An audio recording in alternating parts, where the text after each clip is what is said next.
प्रधानमंत्री से आपकी मुलाकात हुई है, क्या उनकी तरफ से कहा गया है और आगे अब आप आज शाम को शपथ ग्रहण समारोह में जा रहे हैं, किस तरीके की तैयारी? प्रधानमंत्री जी ने चाय पे बुलाया था और हम लोगों को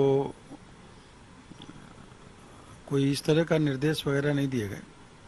चाय पे बुला के बस थोड़ी सी बातचीत हुई, सब लोगों को बधाई वगैरह दी है और उनके जो कैबिनेट सेक्रेटरी हैं उन्होंने सबको एक आमंत्रण पत्र दिया है राष्ट्रपति भवन पहुंचने का जी। शाम को 6 बजे। उत्तर प्रदेश से आप एक खास चेहरा हैं। 2022 के जो चुनाव हैं उत्तर प्रदेश के, उस पर खास नज़र है खुद प्रधानमंत्री की, उसके हिसाब से आपके चेहरे को चुना गया है। और कौन कौन से लोग हैं उत्तर प्रदेश के जिनकी मीटिंग आज प्रधानमंत्री के साथ हुई? पूरे देश से लोग थे और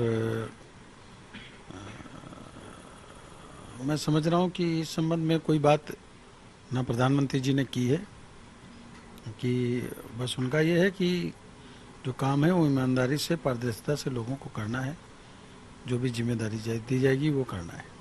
क्या प्रधानमंत्री की तरफ से कहा गया किस तरीके की जिम्मेदारी होगी? 2022 के चुनाव भी हैं उत्तर प्रदेश में, उसके लिहाज से आप लोगों को तैयारी, वैसे ही चेहरे ढूंढे गए हैं? नहीं, ऐसा नहीं है। सरकार तो देखिए सारी चीज़ों को ध्यान में रख करके पहले से ही काम कर रही है। हमारे मोदी जी की सरकार, उत्तर प्रदेश में योगी जी की सरकार, ज़रूरतमंद लोगों की जो प्रॉब्लम्स थी, जो ज़रूरतें थी, उनको कैसे पूरा हो, उसके लिए हमारी सरकार ने सौभाग्य योजना के तहत पूरे देश में बिजली का मुफ्त कनेक्शन दे दिया, गैस सिलेंडर चूल्हे दे दिए मुफ्त में, 50 करोड़ जनता को 5 लाख तक के मुफ्त में इलाज, ये सब गरीबों को मिलने वाला है, वो मिल रहा। किसानों को 6,000 रुपये साल में किसान निधि सम्मान मिलता है। उत्तर प्रदेश में अगर आप देखें तो गरीब की लड़की की शादी के लिए 20,000 और जब सामूहिक शादी योजना के तहत मुख्यमंत्री के 51,000 और अगर मजदूर की लड़की की 2 लड़कियों की शादी में 75,000 रुपये। तो ये सारी सुविधाएं मिल रही हैं और प्रधानमंत्री जी ने शौचालय योजना लागू की स्वच्छ भारत मिशन के तहत और सबको मकान मिले। ये प्रधानमंत्री जी ने पहली बार ही पार्लियामेंट में बोला था कि सन 2022 तक हम चाहते हैं कि सबका अपना निजी घर हो, उसमें टोंटी हो जो पानी देता हो, चूल्हा हो जो जलता हो सुबह शाम, यानी रोजगार भी मिले, बल्ब हो जो 24 घंटे जलता हो। उन योजना पे टाइम बाउंड कार्यक्रम कर रहे हैं और जब 15 अगस्त 2022 को आज़ादी के 75 साल पूरे होंगे तो प्रधानमंत्री जी ने कहा कि हिंदुस्तान में एक भी आदमी ऐसा नहीं बचेगा जिसके पास निवास ना हो, सबको तब तक के प्रधानमंत्री आवास दे देने का काम किया जाएगा। आज सुबह आपके पास कितने बजे फोन आया और किस तरीके से आपको बोला गया कि तैयार रहा जाए इसके लिए पूरी तरीके से? ये कुछ नहीं कहा गया तैयार रह जाने के लिए।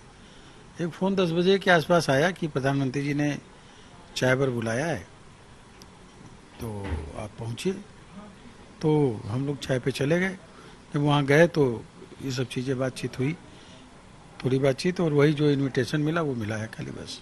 माना ये जा रहा है कि उत्तर प्रदेश के चुनावों को ध्यान में रखते हुए जातिगत समीकरण, इनको देखते हुए मंत्री पद और ये सारी चीज़ें दी जा रही हैं। आपको कौन सा MOS या फिर कैबिनेट किस में रखेंगे? पूरे देश से लोग सांसदों को जिनको चाय पे बुलाया गया था वो केवल यूपी के लोग नहीं थे, पूरे देश से थे और जो जिम्मेदारी देनी है वो भी 6 बजे पर उसका पता चलेगा क्या करेंगे। इस बात को लेकर के कि आप लखनऊ जो उत्तर प्रदेश की राजधानी है उसके बगल ही आपका संसदीय क्षेत्र है, आप कितना खुश हैं जब कि आपको मंत्री बनाया जा रहा है?